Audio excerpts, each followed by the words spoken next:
Okay, are we all in? Good. Anna, you'll keep an eye on the waiting room. Yeah, I think we should start and then I'm gonna let the people in, the one that are not on time. I'm just going to stop screen sharing for a moment so I can see people. Welcome everybody. Thank you so much for joining this first of what we hope will be a regular series of monthly seminars organised by Catherine of Siena College and focusing on different aspects of women's theology, work and practice as we prepare for a post-COVID world. Just to introduce myself and the college, for those of you who don't know about us, my name is Tina Beattie. I'm the director of Catherine of Siena College, and Anna Cantelmi, who is also here, is the assistant director. And together we run the college with Luca Badini, who's the third member of our little team. And the college was established some years ago to offer online courses in gender, theology and social justice, primarily geared for the higher educational needs of women in the global south who may not otherwise have access to courses like this. So we've been doing online course delivery since long before COVID made it the norm for everybody. And we've had various sort of changes, the main one being when Catherine of Siena College relocated from a primarily voluntary group started by and run by the Vineguards Institute in London to become part of the University of Roehampton. And we've just started offering master's modules alongside our regular 6-week and 10-week course provision. So we've now been invited by the university to continue with that, so that we hope we're moving towards a full online master's programme. We are completely funded by charitable donations and trusts. The University of Roehampton provides us with an online platform, IT support and office space, but we have to generate all our own income for salaries and also so that we can give bursaries to ensure that nobody is excluded from our courses on the grounds of cost. So at some stage when we get our donations link working on the Roehampton website, those of you in academia will know getting anything to work in a university system is a very long, slow process, but we may start asking just for a small contribution, a donation to Catherine of Siena College when we get that system up and running. But in the meantime, thank you for joining us today. The plan is that we'll have our speakers, Kochirani will speak for about half an hour about her book, and Anupama will do a response, and then there'll be a little dialogue between the speakers, and then we'll open it up for questions and answers from the floor. We would ask, if you have a question at any time, please just type it in the chat box rather than all trying to speak, which gets a bit chaotic, and we'll address the questions then when the speakers have finished. Okay, I hope you can all hear clearly. I hope you've all got good enough reception. Thank you again for being with us. We're going to mute you all just so that we don't get any interference. And then I'm going to ask the speakers and Anna to unmute themselves. So, okay.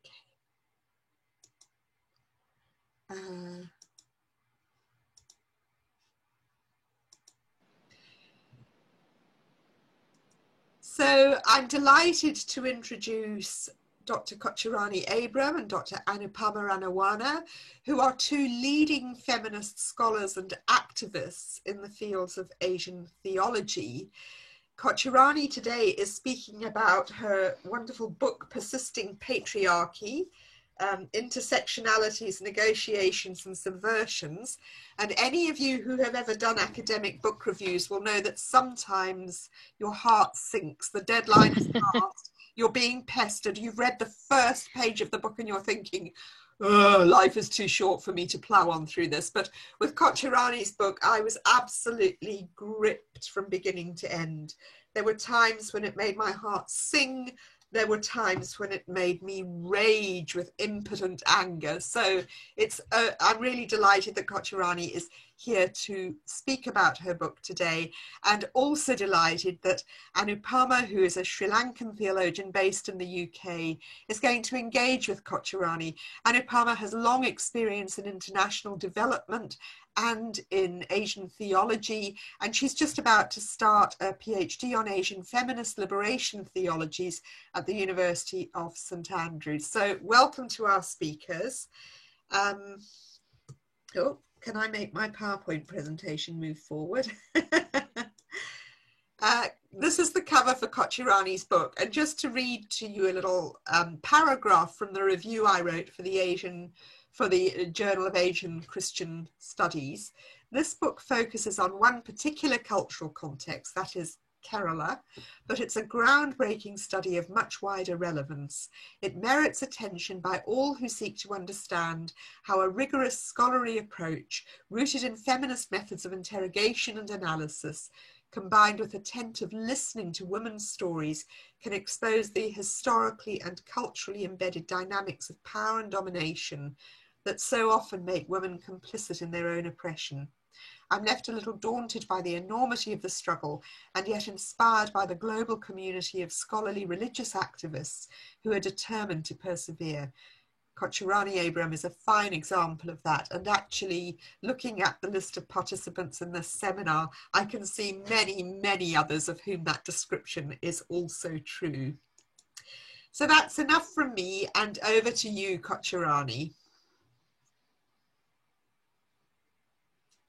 Thank you very much, Tina, for the kind introduction.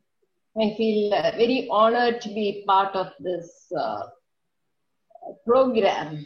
It's very interesting and very engaging. I'll just get my text.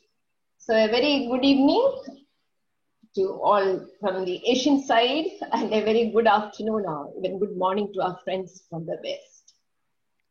It's really good to be with you all and to engage in critical conversations on a topic like persisting patriarchy. I imagine that this topic is of interest to a lot of women across the globe because it affects our lives to a lesser or greater degree, depending on where and how we are positioned. I also see a few men here, and I feel really good about it because I presume they have a feminist sensibility like ours and really want to join hands with us in bringing about a gender-just world. I want to congratulate the Catherine of Siena College for launching its Faith in a Changing World seminar series with a discussion of this sort. And thanks to Tina Beattie, the director of CSC, for inviting me to be part of this venture. Also, special thanks to our young scholar Anupama Ranavane for joining me in this conversation. As Tina has already mentioned at the introduction, Persisting Patriarchy is the main title I have given to my book, which has been the fruit of my doctoral research with the women of my home community, the Catholic Syrian Christians of Kerala, also known as the Syro-Malabar Church. The focus of my presentation today will not be just on the main arguments of this book, but on the why behind it and the challenges posed if we are to rethink our way of being women beyond patriarchal definitions within the domestic space of the family, in the public spaces of work, and of course, in the church. I would like to begin sharing something personal on what led me to probe into the question of patriarchy persisting in women's lives, even into the 21st century. I strongly believe that personal is political. And so, though we are from different socio-cultural contexts within India and from the West, some of the concerns raised here may find an echo in your particular setting. Perhaps that could signal to the need for revisiting the unjust yet normalized patterns of thought and action that characterize our lives as women. The political implications of what is personal could help us identify the tools that can challenge and dismantle systems of power that are oppressive of women and other subjugated groups. For this reason, I strongly believe that both the lights and the shadows in the unfolding of our personal lives hold tremendous transformative potential. And so it is important to revisit and reread our own life stories using a critical, liberative lens. As Tina mentioned, I have brought in this book very many life stories, women's narrations. Right? And I always sort of, when they have spoken to me, when they have really confided in me very deeply, I found so many things reflecting my own life story in different ways. I was born and brought up in a very traditional Catholic family belonging to the Syro-Malabar Rite, one of the 3 Catholic rites in India that links its origins to the tradition of the Apostle St. Thomas coming to India in the 1st century CE and having formed a Christian community after converting Brahmins. Almost up to my early 20s, I had taken this as a gospel truth. Only later I started questioning these origins. In my growing up years within my family and in our community, I had witnessed men fulfilling to a great perfection their quote-unquote God-given role as head of the family, holding firmly to the reins of decision-making powers and economic control. Within this framework, women of my community, including my own mother, faithfully conformed to the role that was expected of them as dependent wives, who willingly sacrificed themselves at the service of the family. Even as a young girl, I found this perplexing because the women of my family and community were educated. They could think, yet they were very dependent. Though I knew there was something not really right about this arrangement of complementarity, fully endorsed by Catholic teachings, because my father was never physically violent, I took it to be the natural and normal order of man-woman relationships. My feminist sensibilities were awakened only later in life through the exposure to a lot of direct violence against women during my work in the Mumbai slums, and on gaining a better understanding of women in the church during my early theological studies. This triggered in me critical thinking, and I learned to ask critical questions on women's continuing subjugation within the family and in the church. Later, while coordinating a project initiated by Srivan in Pune for the empowerment of women religious in India, I was confronted squarely by the contradictions of Indian womanhood, particularly within a religious framework. Though most of the sisters were powerful for their education and the positions they held within their institutions, an unhealthy dependency, subordination, and a pleasing syndrome generally marked their roles in the church, particularly in their relationship with clergymen. The latent contradictions perceived in those who ranked high on parameters of human development indices set me thinking about the socio-religious and cultural factors that impede women's growth as persons. Impelled by an intellectual curiosity that was sharpened by feminist theological considerations, I decided to focus my doctoral research on women of the Catholic Syrian Christian community. And so this book was born from my being at the crossroads in my search for an answer to the gender question. Not that after finishing my doctoral studies and writing the book, I have all the answers, but at least I have little more light on the problem. I based my inquiry in Kerala, a state distinct from other states in India, for its higher ranking on the scales of gender development indices like pro-woman sex ratio, highest female literacy rate, and highest life expectancy when compared to other states of India.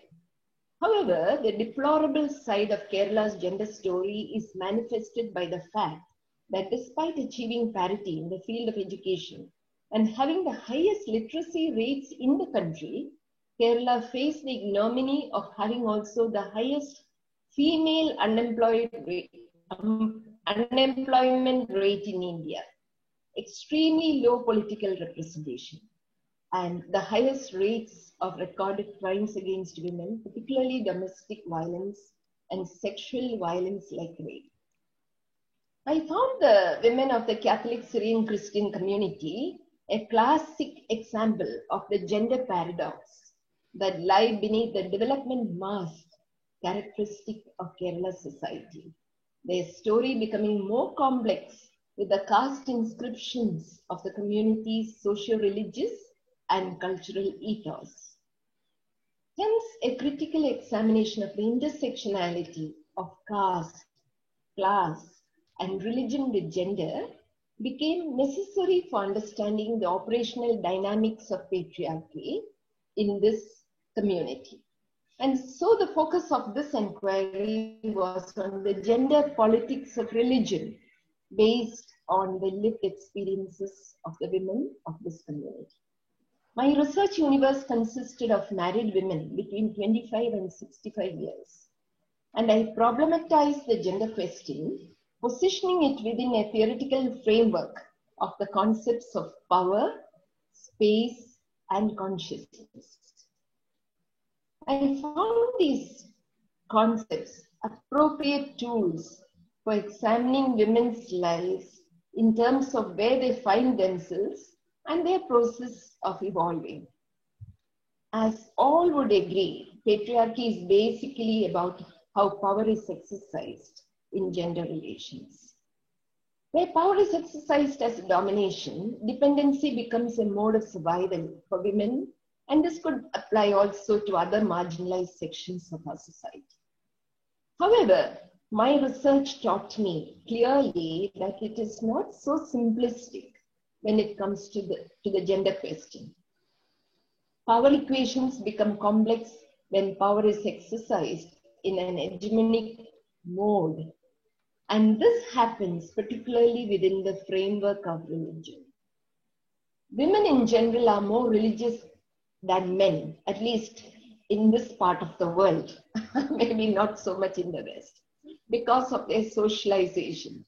And religious indoctrination is used to elicit women's consent that they remain and they are meant to be and occupy only the spaces that are allowed.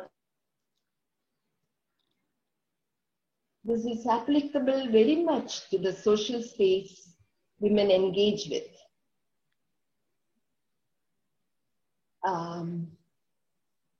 Beyond the question of physical space, this is applicable very much to the social space women engage with, and more so with their intellectual space, and their spiritual and theological space. Religious indoctrination influences women's thinking in the way God is imaged, who mediates God for them, how man-woman relationships are defined using the scriptures, etc. When women assimilate these religious prescriptions uncritically, believing that this is the way reality is defined, they get trapped in the hegemonic exercise of power and fit perfectly into the gendered molds cast for them by religious patriarchy. The findings of my research clearly indicate that the more inclined women are to religious conditioning, stronger is their gendered consciousness. A gendered consciousness signifies conformity to prescribed gender norms or the social definitions on what it means to be a man or woman, in keeping with the patriarchal weaving of the social fabric in any given society. When people live with a gendered consciousness, hegemonic notions of masculinity and femininity have to be relentlessly performed by male and female bodies, as anyone attempting to transgress the boundaries of appropriateness can be highly threatening to the social order. Consequently, women, more than men, tend to conform to the gender prescriptions that define what it means to be a good woman. Self-sacrificing nature and the ability to endorse male superiority and sustain gender hierarchy being some of the essential features of ideal womanhood. So I found this a basic problem to be this good woman perception, the good woman mold in which women are cast. In order to assess the grip of patriarchy on Catholic Syrian Christian women's lives, I examined different aspects of their lives, like their notion of body, sexuality, marriage and family life, the spaces they occupy, their experiences of domestic violence, their views on work and economic freedom, their opinion on dowry and inheritance, and their notion of the church. In their narrations, different manifestations of gendered violence, I'll focus a little more on this question of violence now, like silencing. I have put in my book a section titled The Violence of Silencing. Marital rape, restrictions on their mobility, difficulty to exercise economic agency and assert their rights on inheritance, etc., surfaced. When I say about the violence of silencing, one image that comes to me is of a not so young woman, she was in her 40s, who said she was a gold medalist when she finished her degree course, and then she got married immediately to a professional. And she was, when I interviewed her, she was almost 23 years married. And she said, hearing over and over again, keep quiet, what do you know? She said, I think I have become brain damaged, which for me was very painful experience to hear. All these experiences unearth the fact that the domestic space, where it is not overtly abusive, could still be a space that is deeply marked by gendered roles and the patriarchal distribution of resources, masculine privileges, and feminine expectations. The different shades of violence that lingered as an undercurrent beneath the apparent normalcy of their lives was a critical pointer to the many unresolved concerns relating to the issue of gender. The nuances of overt and covert violence as laid bare in their experiences raised in me many questions. Why is that women do not resist enough? Why do they feel the need to cling to abusive marriages? Is there a way of resisting violence without compromising the integrity of the woman and the family? On delving deeper into the women's inner turmoil and related questions, I drew the inference that gendered consciousness is a contradictory consciousness. It's contradictory because women find it difficult to dispute the hegemony of those who dominate them or challenge the cultural concepts that stigmatize them. It is, as Gramsci would say, the coexistence of autonomy with what is inherited from the past and absorbed uncritically. Women's difficulty to address the different layers of gendered violence betrayed a contradictory consciousness, where there is an inner tug of war between their need for autonomy and the uncritical transmission of what is handed over to them in the name of religious and cultural traditions. In my assessment, religious indoctrination plays a major role in making women believe that it is their sacred responsibility to safeguard marriage and the stability of family life, even in the very abusive situations. Interestingly, now in India, particularly in Kerala, there is a growing number of divorce among the younger generation. And I really feel the correlation I found between religious indoctrination and gendered consciousness is very strong. Because when the new gen young people, I don't think are so indoctrinated by religion. And so it is easier.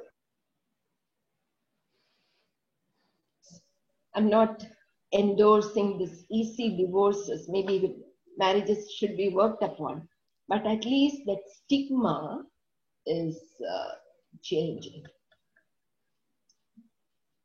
Marital rape also becomes a non-issue in situations where women feel it is their sacred duty to safeguard the stability of the family.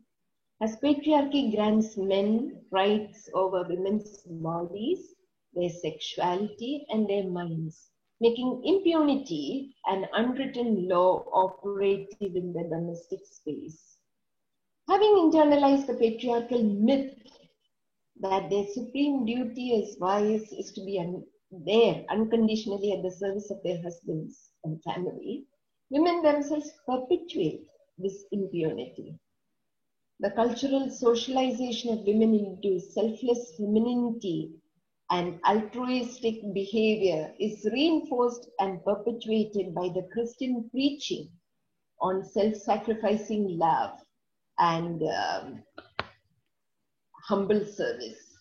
Perhaps this is the reason why conservative religious teachings have the power to inhibit women's struggles for dignity and equality, even in highly developed regions. I do not take the notion of patriarchy as a meta-narrative on a clear-cut premise polarizing women as victims and men as oppressors. Even as I observe the active complicity of women within the structures of their own domination, it was interesting to see how they engage in patriarchal bargains. Sometimes they negotiate power by simulating compliance, which means they conform to prescribed gender norms in view of some personal benefit. And this personal benefit could be even to save themselves from physical violence. Some others are more tactical in the sense that they relate in a more calculated manner, utilizing to their own advantage and the vulnerabilities and blind spots of the dominant partner. It was interesting here to note how women used their sexual agency, because they knew men were more vulnerable there and in that area, to get what they wanted. Others, though not many, go further ahead by being agentic, an expression that I coined, meaning to say that refusing to be a victim, they take life ahead with agency. Since agency signifies the ability to define goals and act on them, as noted by Naila Kabir, agentic bargains enable women's capacity to engage critically with the socio-cultural and religious prescriptions that subjugate them. Narrations of women becoming assertive and bold, to call a spade, and taking decisive steps that would make a difference to their lives are indications of patriarchal bargains in an agentic manner. However, in a country like India, where gender equality is a distant dream, even in the first decades of the 21st century, the grip of patriarchy continues to be persistent. The country has a very long way to go for realizing gender justice, the most biting factor being sexual violence that has become a new normal targeting women, transgender persons, sexual minorities, and children. Intersectional operations of patriarchy with its caste, class, and religious bearings continue to guarantee impunity to the perpetrators of violence against women, mainly on those from marginalized communities like the Dalits, and other ethnic and religious minority groups. Besides these issues, the economic and political marginalization of women and others belonging to sexual minorities continued to be a defining factor of the Indian social order. All these concerns impel with a sense of urgency to move from negotiating patriarchy, which is a mode, according to me, of soft bargaining, to a firm and determined position of challenging the system. Patriarchal negotiations undoubtedly serve to make a difference to the personal lives of women who engage in them, but it could also remain a survival politics, as it does not challenge the established order. And so I suggest a shift from the politics of survival to what I call the politics of subversion as a means of tackling patriarchy in India. Subversion implies challenging systems of power that are domineering. This entails resisting what is oppressive and life-denying. The Gospels are dotted with subversive stories of Jesus, as it was imperative for realizing the vision of a new social order, found equality and inclusion. Resistance, as Padma Goel observes, is the ability to limit, nullify, or overturn structures of power. Since we are dealing with a very stubborn system like patriarchy, it is essential to problematize the accepted premises of women's emancipation. I say this, premises of women's emancipation, because all the political parties, for their manifesto, they would have a big slogan, a cliched expression of how they would stand for women's empowerment. And all the churches would repeat the same. So there are accepted premises of women's emancipation, even by patriarchy, like tokenism or pious discourses on women's equality. I think we have to go far beyond them. And more than anywhere else, perhaps this is most necessary in the Catholic Church, for the reasons all of us know. For subverting the established hegemonic social code set by patriarchy, women need to have a critical consciousness which will enable them to question not just the premises of their identity construction and relationships, but also the prevailing system of inequality and injustice. And not just for themselves, but for all the marginalized sections of society. Feminist consciousness is a critical consciousness. And when I was preparing this, I found a parallelism. I wrote earlier, gendered consciousness is a contradictory consciousness, whereas feminist consciousness is a critical consciousness that facilitates contesting gendered boundaries and choosing gender non-conformity in ideology and praxis.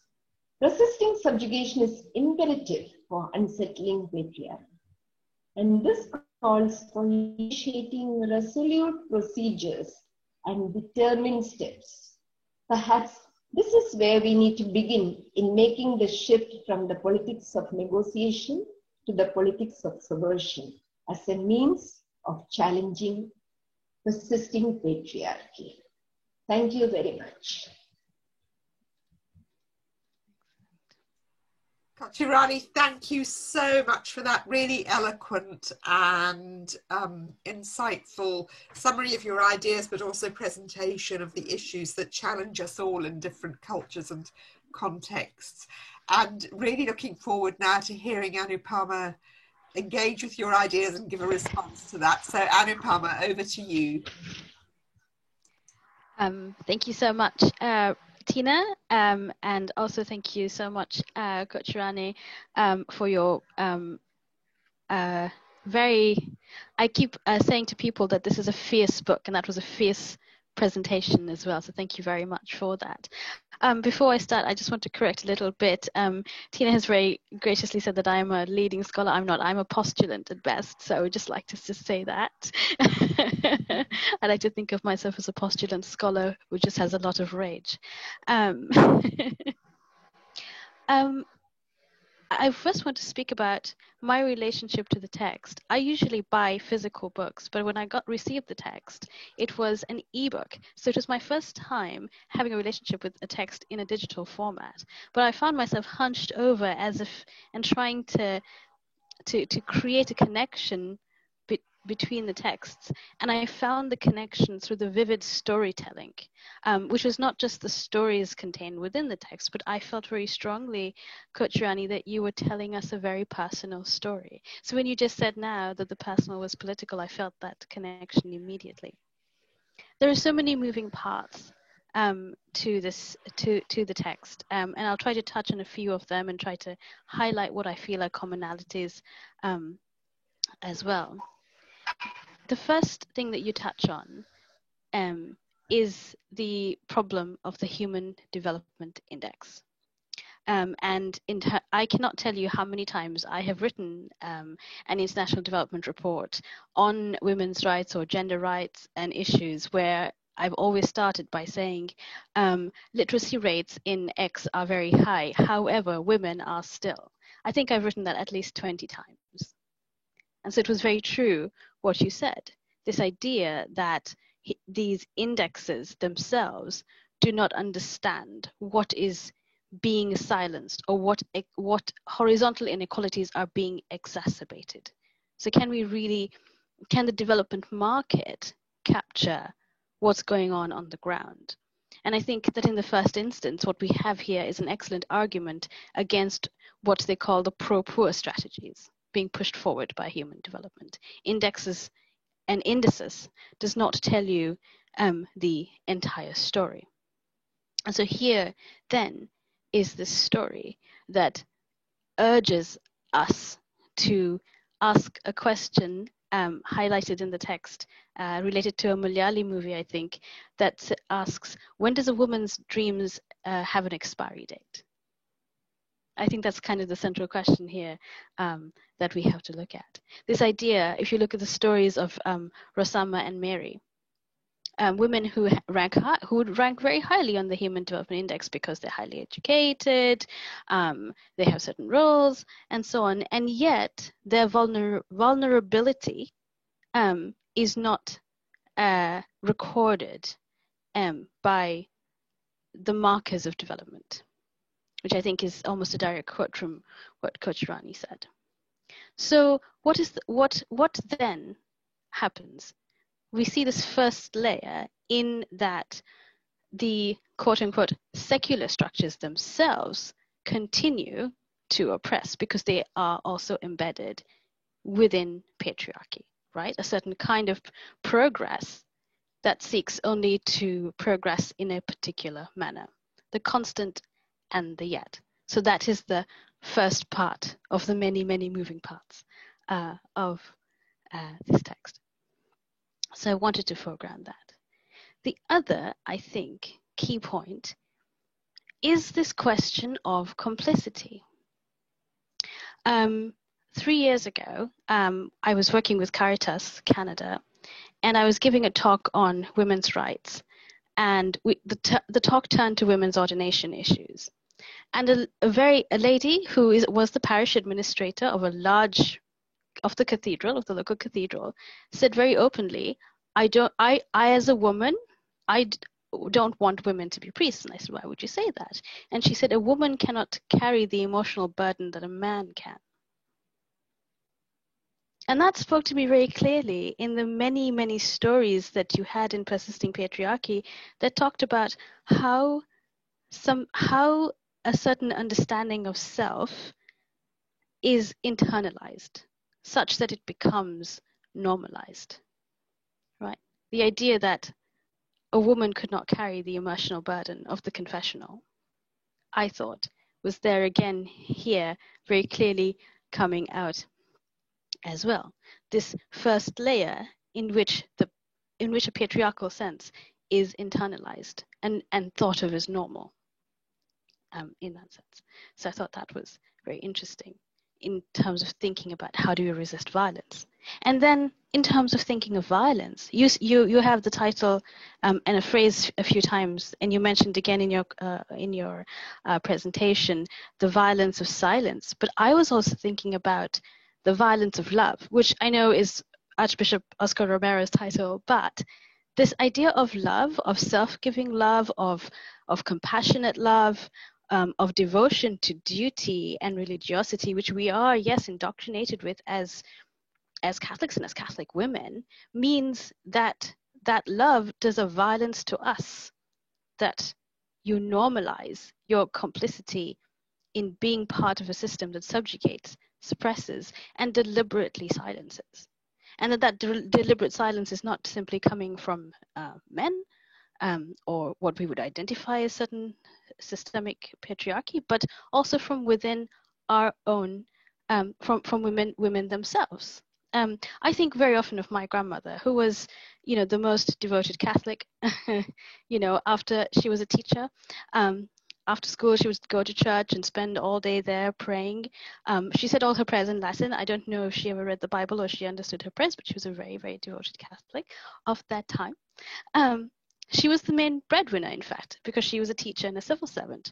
But my grandfather was always the head of the family. He made all the economic decisions. He made all the personal decisions in the same way as you have detailed in many of the stories in Persisting Patriarchy. So that spoke to me as well. But I would not.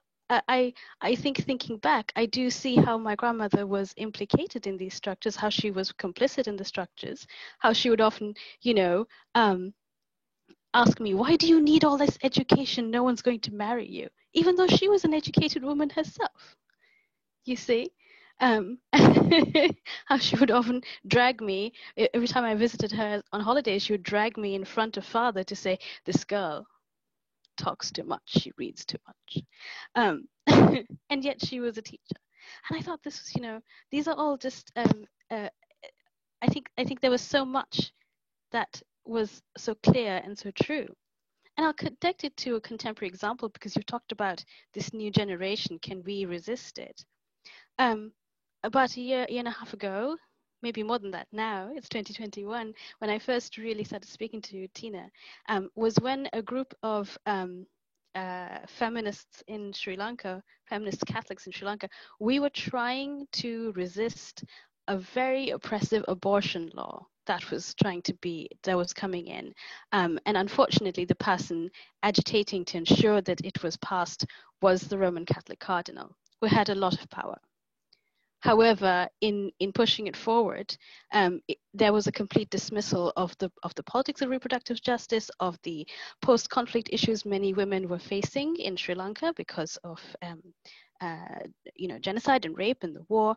So there was no complexity. So we had this little band of people going from church to church, trying to talk to youth groups and women's groups. And yet again, there's that resistance of, but you're telling me not to be Catholic. You're taking me from my faith.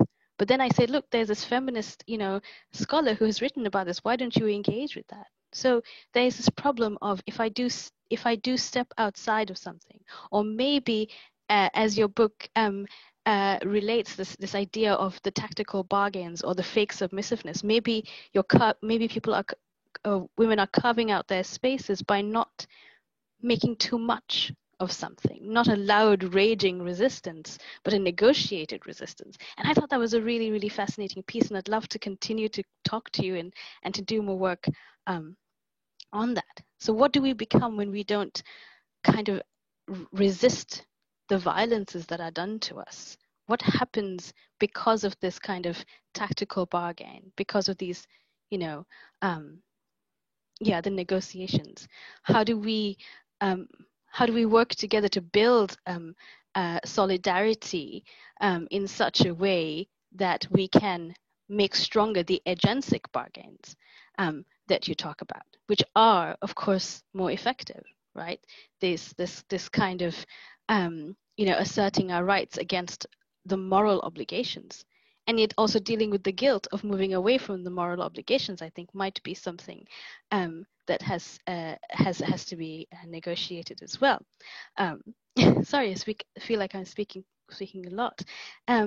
Another thing I thought that was really, really, really key and I think would speak across cultures that have experienced empire is how you detailed the way in which matrilineal culture in Kerala was transformed and the colonization of that. And that's also very interesting. A very similar thing happened in Sri Lankan culture also, especially Sinhala culture, which in the sort of upcountry is very matrilineal. We have a custom called the binna marriage, but because the woman could, if you were badly treated, you could just drop your husband and move everywhere.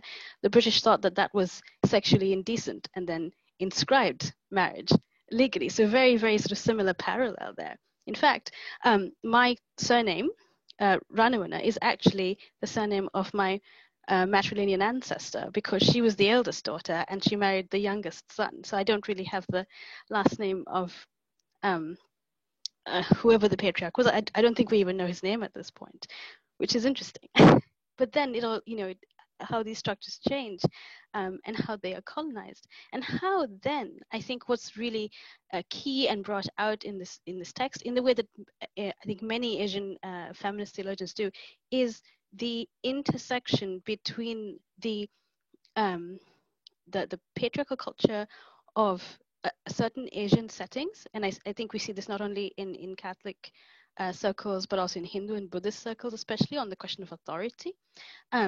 So of that, of internalized colonialism, so the external and the internal, and also I think something else that you point to is the resistance that has to occur in terms of sort of epistemological basis. There's a really excellent example in the text as well about British Victorian feminists, for whom the suppression and the victimhood of their Indian counterparts allowed them to have authority in the West. And so we go back, and I think that's again another kind of negotiation that we are still fighting, which is why you see sort of womanist, theological thought, or womanist thought in particular says we have to fight at all these different levels. We also have to fight certain feminist structures and how they continue to reinscribe certain communities, certain marginalized communities. So I think, which is why I say the text has so many moving parts. It opens us up to all the resistances we have to become involved in, to become immediately involved in. Nam Soon Kang, in her kind of writing on Asian feminist theology, says, when we realize that we have been silenced throughout history, the first question we have to ask is not that we know we cannot live outside of history, but we have to ask, who are we? And I think that's that first question. And you've really, I think, given us such a fantastic answer in this text. I have so much more to say, but I think I'll stop here and hopefully we can have a conversation. Thank you. Thank you so much, Anupama. That's been a really wonderful dialogue, honestly, and I can see from some of the chat comments that people have really benefited from it. So I just want to open it up to the two of you to ask if there's anything you want to say to each other before we open it up more widely to participants.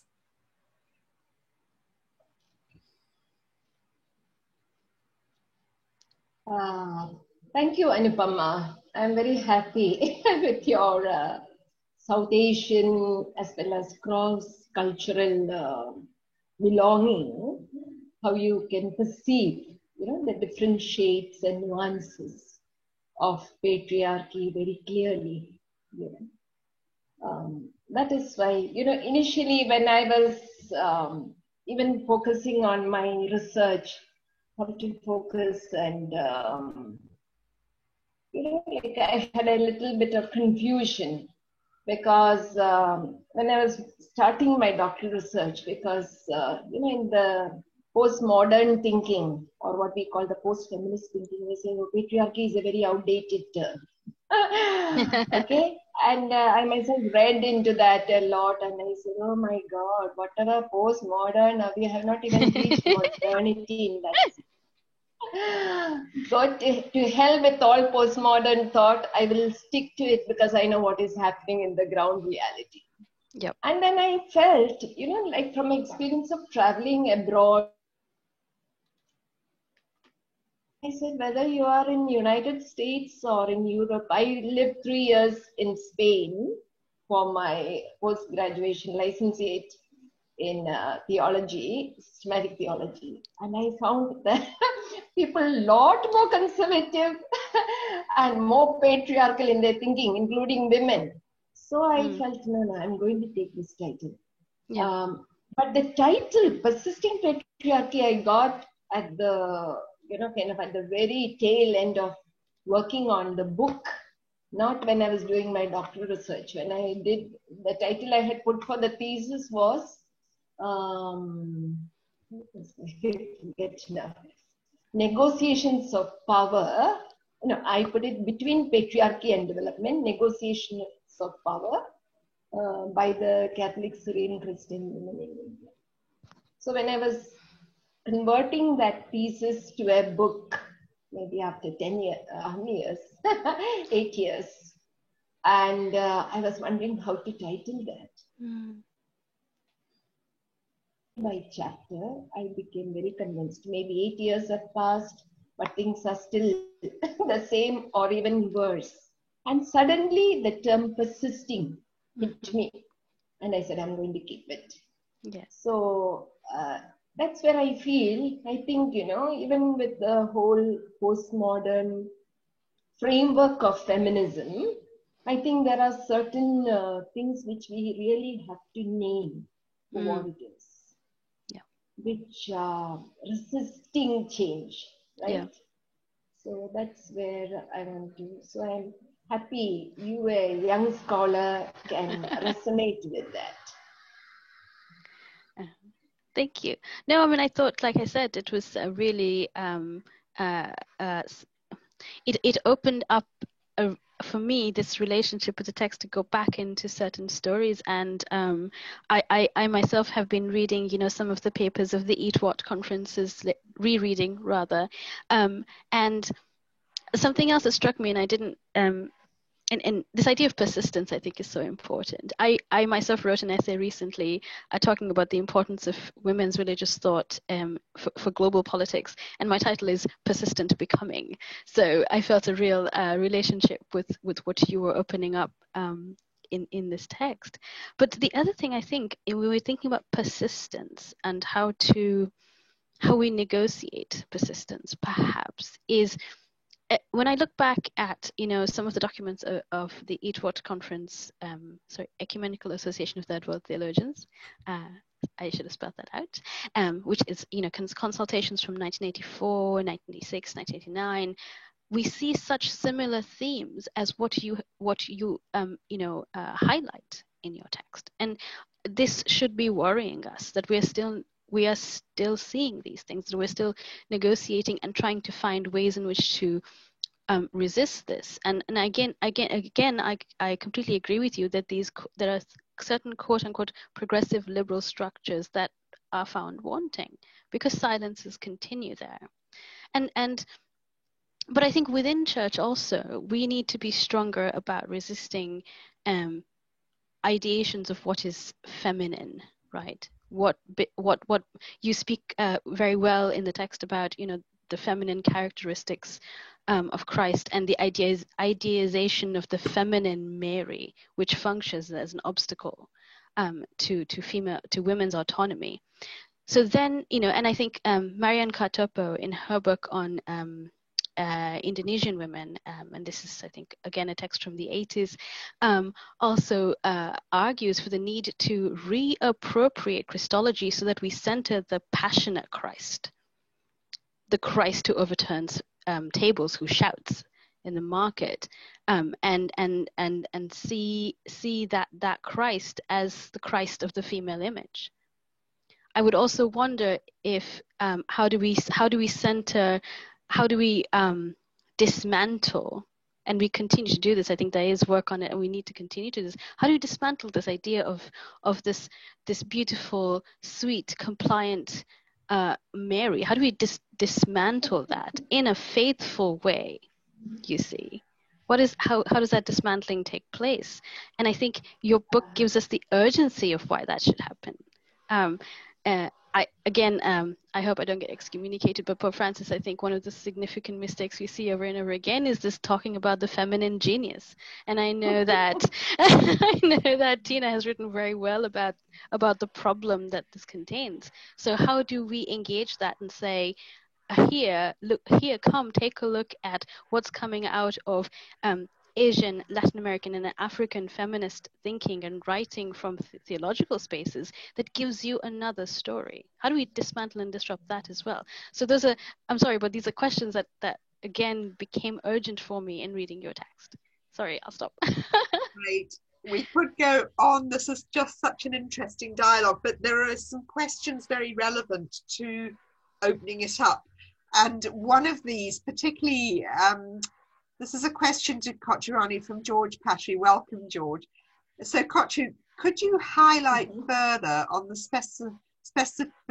specificities of patriarchal conduct, particular to Syro-Malabar Church sect? Its so-called apostolic origin could be a reason. Its notion of space, each one has a plot of land for oneself. And one of the really interesting things about this book is the way it sees the organization of space between the public and the domestic and the ecclesial as a really significant factor in organizing women's lives in different, spatially as well as socially and culturally. So, Kochurani, can you say more about that? Yeah, thank you, George, for that question. Well, I suppose for those who are not very familiar with the Syro-Malabar tradition, as I mentioned in my presentation today, it is, the whole tradition is built on St. Thomas coming to India, and they have exact even date. And I read somewhere the Syrian Christian historians had put the date even 22nd of November in the year 52. So they were so accurate on whether, now we question, we are not very sure. When I myself read more into the history of the Syro-Malabar Church, it could be that St. Thomas never came. Sometimes his disciples could have.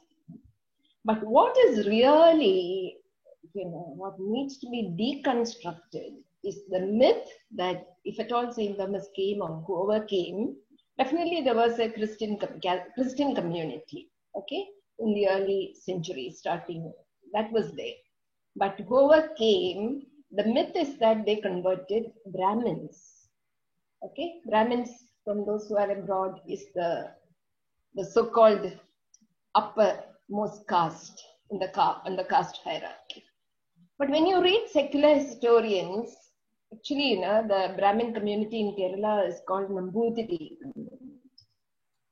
And that Brahmin community, it's a much later development between 6th and 8th centuries. Okay. So, this whole process of St. Thomas converting the Brahmins, which becomes a very, the framework for the church's way of understanding itself. Now, because very many people have started reading things which are outside of Catholic, Syrian, Christian historians, that is changing a little bit. But the impact of what that has been for women continues to a very great extent. That is where I want to touch upon something that George has asked. Women continue to be carriers of this Brahminical patriarchy. That is the dangerous part of it, which, for those of you who may not have read, the Brahmin women were known as Andarjanams. Andarjanam, the term in Sanskrit or Malayalam, mother tongue, means inside. Okay, Andarjanam. That is why I felt it was very important to touch upon spatiality, how space is a social construction. Okay, And another feature, that is why women have to be contained. A lot of women now, even now, they go out, dependent on their husbands. I always encourage women, please learn, start cycling, start using two-wheelers, driving four-wheelers. Because that dependence, somewhere you cut that umbilical cord of dependency. I now live in a small town, okay? Here, after 6, 7 o'clock, once it is dark, if you travel by bus, there'll be just 1 or 2 women and all the men will stare at you, even now. So for me, once I got back to Kerala for good, I said, first thing I do is to learn driving, get my driving license, so that I can, do whatever and can go venture out, even at the night, without this public male gaze that almost strips you sometimes. Okay, so these are certain things, and women are meant to be the guardians of purity and chastity and all that. I grew up, I'm into my good midlife now, already a senior citizen. But when I was Anupama's age, even in the thick of summer, we were not allowed to use sleeveless once we finished school. Okay. Now in this 21st century, the next generation, they start using sleeveless, but then, when we had that very, very famous Delhi gang rape, we were organizing a campaign against that, and I went and spoke to a priest whom I knew had done his PhD in Louvain, because I wanted him to send a lot of youth for the campaign onto the streets. And then he said, why do you think such things are happening? Who told this woman to be where she was at 8:30 in the evening, or it is 9 o'clock?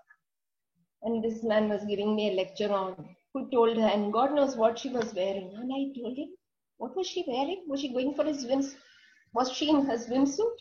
And if at all, even if she wore nothing, who has the, the right license to rape her?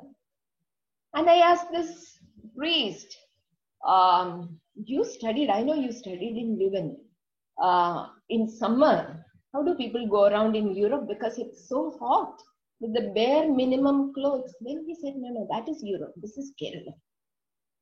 Okay. So for me, coming back to George's question, a basic problem is clericalism. And women are such loyal,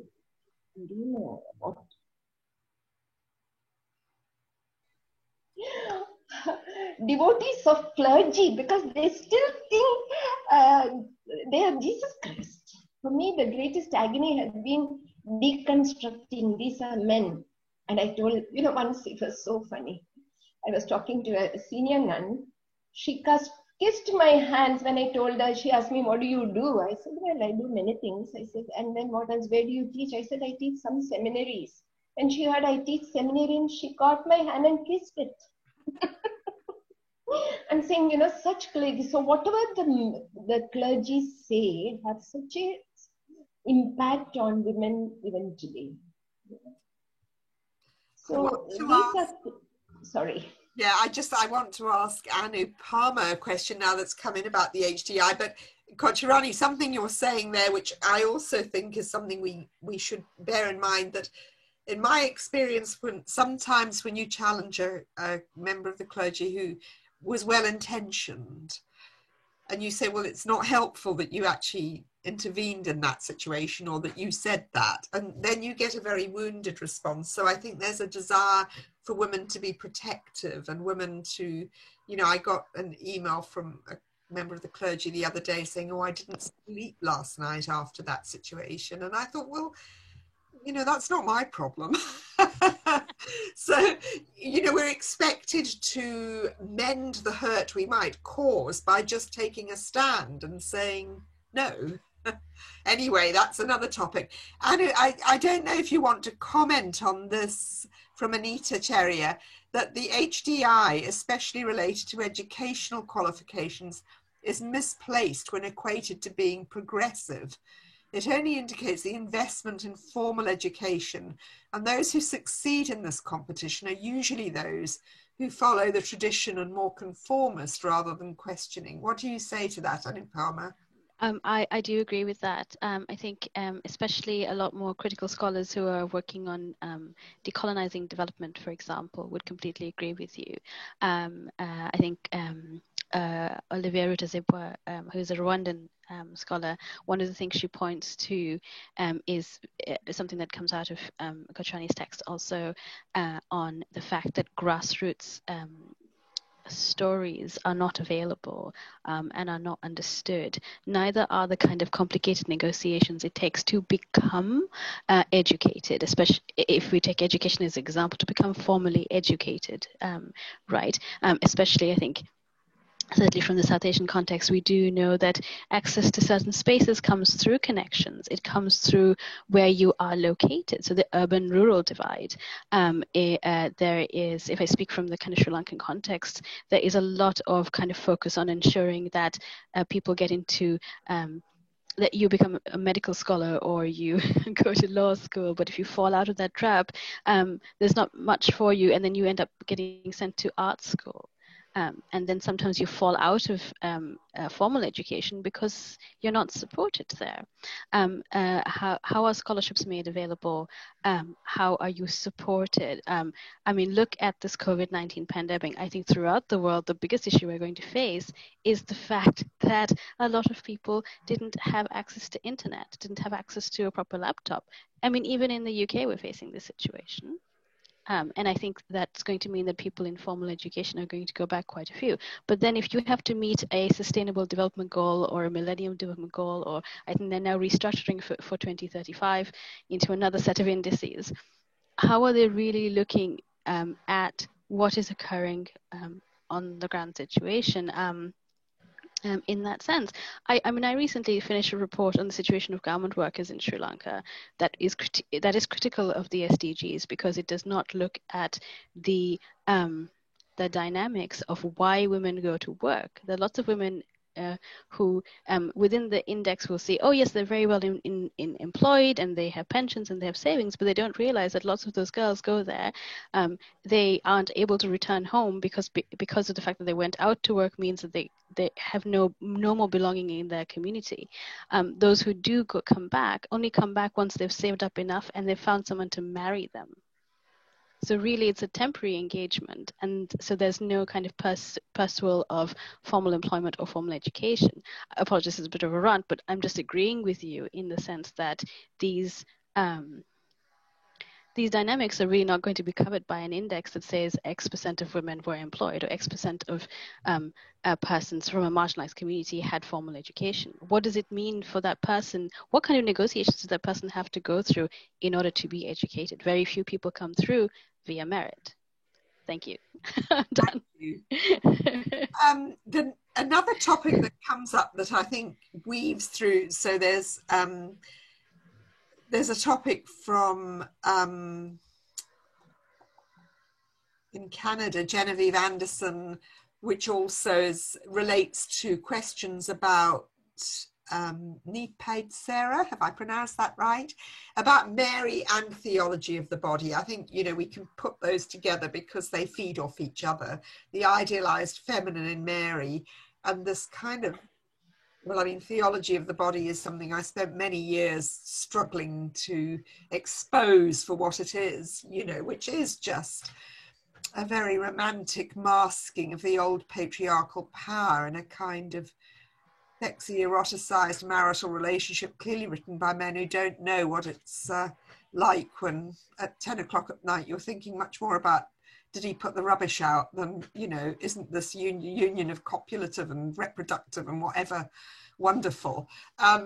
So theology of the body, really, really big disconnect with, I think, the grassroots realities of even the best relationships, let alone the worst ones.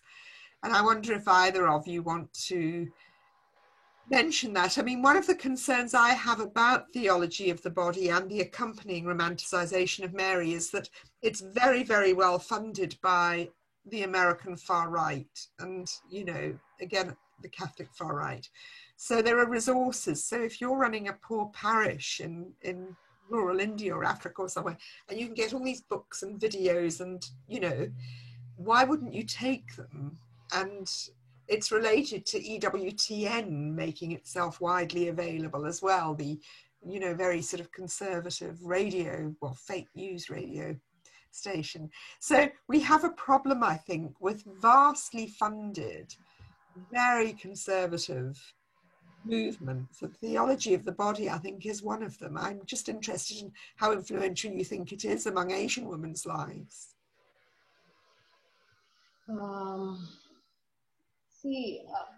First of all, in Asia, there is a very serious problem with theology. Level on theology of the body, because theology still continues to be the prerogative of the clergy and nuns. You know, nuns also, when I have been in the Srivani, coordinating the Srivani project, I used to tell sisters, please do theology to become a theologian. Not just to be a formator of fine novices, and, you know. So who defines theology, who teaches theology, you know, that itself there is a problem, because theology is not yet accessible to the ordinary people, the laity, and all the more less for women. You know? So what is the theology of body? I think even before we come to prefix theology with body, for me a serious concern is how people, particularly women, how much are they at home with their body? How much do they own their bodies? How much do they feel comfortable with their sexuality? You know, somebody has commented here, I think, movie has come, you all should watch it in the West also. It's called The Great Indian Kitchen. Okay? Yes, that's been mentioned here. Yeah, you can download it somewhere and watch it. It is not just talking about the kitchen. Okay, it's a very, very interesting, powerful movie, very feminist in its framework, because it speaks about sexuality. It speaks about it, you know, kind of the sexual relationship with the husband of a young married woman, how it becomes, the body becomes an object which is used for his needs, for his pleasure. Okay. In my book, I brought out, and for me, you know, when I was doing my interviews with women, I was really surprised that me being a celibate woman, how these women were opening up without any qualms or, you know, inhibitions about their sexual lives. And I thought all the more they needed to talk because they could not talk to, you know, their family members. And in India, Kerala, very, very much because of the caste framework of religion. You know, Kerala is a community, those of you who have visited Kerala, the segregation, even now in the churches, men all sit on one side, women on the other side. Okay? Women have to cover their heads. Otherwise, you will become a temptation for the man or the priest. These are things happening in the 21st century. Okay? So women's sexuality, it is still objectified. And I think women have to, I always, when I teach feminist theology or when I teach young people, I tell them, engage in a healthy sex talk. Okay? So how much is the church? I think we women have to do it. You don't wait for the men to do it, or you don't wait for the official church to do it. You know? In our Indian Women Theologians Forum, we talk theology of the body, because particularly we have sort of, you know, taken the notion of theology from the academia and brought it to the grassroots. So for us in IWTF to be a member of our Indian Women Theologians Forum, the conditions are you have to be a feminist and you have to have a capacity to theologize.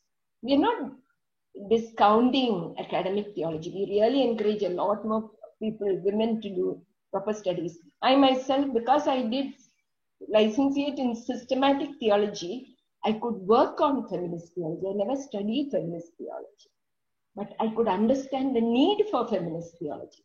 So I think, the whole thing of theology of the body is an area which is not explored. But I think, let us start with the body. At least start saying where is the body so much violated. That's why I brought in my presentation and even in the book, the experience of women with regard to marital rape. Okay.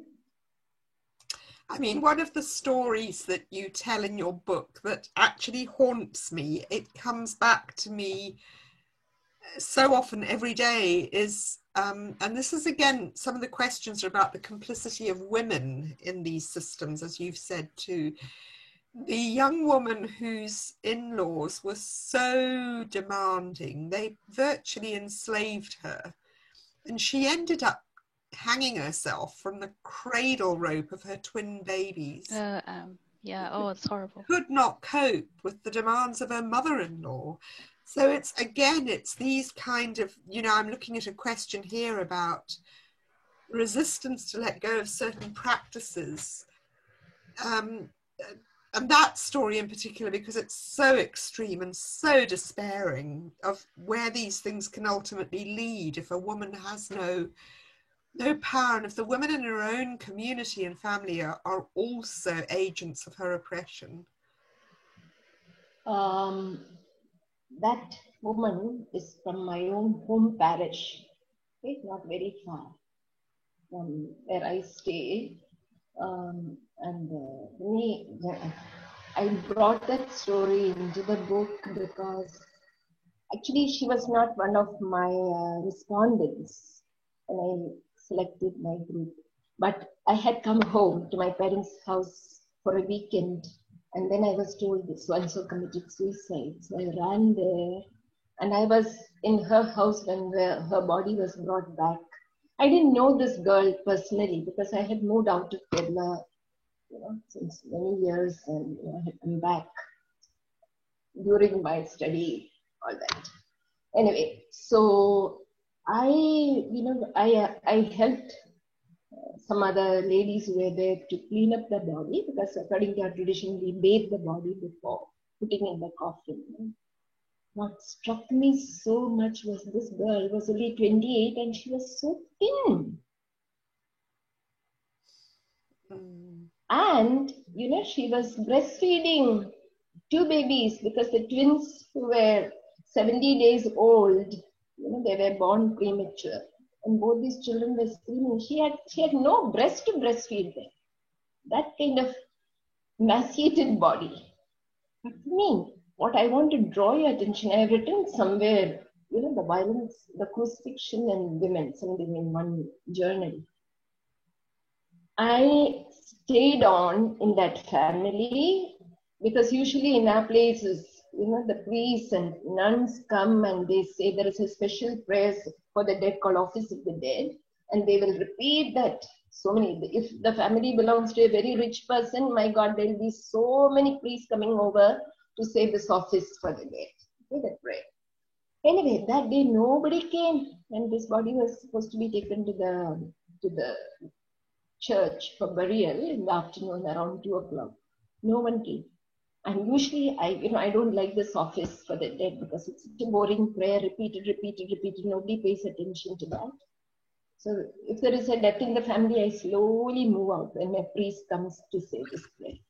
But that day, I felt I needed to pray that. And I asked for a prayer book because I don't know that prayer by heart. And one old lady told me, no, you're not supposed to say that prayer. Only priests are supposed to say that prayer. I said, I am the priest here today. Okay? I said, anybody complains to any bishop, just tell so-and-so came from this place and said this prayer. I will handle that. And I said the long version of that prayer because I felt I needed to accompany this young girl who had already, she was a mother of 3 children. And when we reached the church, her family hadn't come to the house because they had put a police case against the husband and the father-in-law. And they're not a very poor family. Yeah? It is a middle class, almost not very upper middle class, but Then after prayers so the whole girls' family had come to the church, and it was a Saturday evening. They found the body, starting with a grandmother who was in her 70s, clung onto the body after the prayers. The priest went. For about half an hour, they wouldn't allow burial because they were screaming. And that happened on a Saturday evening. The next day was Sunday. I went to the parish with my parents for the service. It was as though nothing had happened in that cemetery, which is just, 50 meters from the church. I had never in my lifetime attended a funeral which was nightmarish like that. And our Eucharist services of Sunday continued with all the solemn singing and the homily without the mention of one word. Own parish. For me, that was a greater assassination of that girl. Killing. And what? So these are things which gives me a lot of theological pain about what is the church. It's not just ordinary pain, emotional pain. I feel pain about the theology of the church, the functioning of the church. If these things do not matter, what matters? Where is Jesus Christ? Yeah. These are questions. That is where I feel we have to go beyond soft bargains. Give us this place, make us deacons, and no. Create the church we want to create. I don't know how to do it, but we have to resist strongly what we need to resist, because we can't afford, these so many centuries of chalta hai, we say in India. Doesn't matter. As long as it is good for me, nothing matters. Oh, I think we have to say, I wish there were more men with us saying it matters. We need to function as a different way of being church. And that, brings me to some of the comments that are here as well, that, we are entering a really critical time because, from Virginia Saldana, there is an increasing alignment of the religious right with capitalist politics. And this is a fracture running through so many cultures today. The rise of the far right on the one hand, with the vision of this being the possibility for a transformed world order on the other, and a real conflict emerging. And of course, the female body will be a site of struggle and contestation. The foundation of patriarchy, we have the children that keep the system going. And several people have commented on just the kind of challenges that we face going forward. But I guess, so long as we can keep raising our voices, intervening, not keeping quiet, and doing it with a kind of humor, and there's something to me about when we all get very angry, there's almost a satisfaction for those who would have power over us, because anger is a form of helplessness sometimes, whereas humor and laughter and defiance are kind of hard to control because they have a different way of asserting that we're here and we're not intimidated, we're not going anywhere. So I don't know, I want to give you each, we've nearly reached the end of our time, so could I ask you each just to, Anupama, would you like to just say a few words to round off your closing thoughts? Certainly. Just first of all, thank you very much for inviting me to be part of this. I feel so happy and so energized and so humbled. And just some fantastic comments as well in the box. I think three things I'll say. One, I refer back again to the stories within the text because they are so affecting and they do break you. And I think that breaking is so important for the dismantling work that we want to do, the agentic resistance that we should be taking forward. And what I'd like to see is how do we build the critical solidarities based on these? Nam Sin Kang, again, says we collect stories very well. We don't do enough to theorize and take them forward. So how do we take them forward?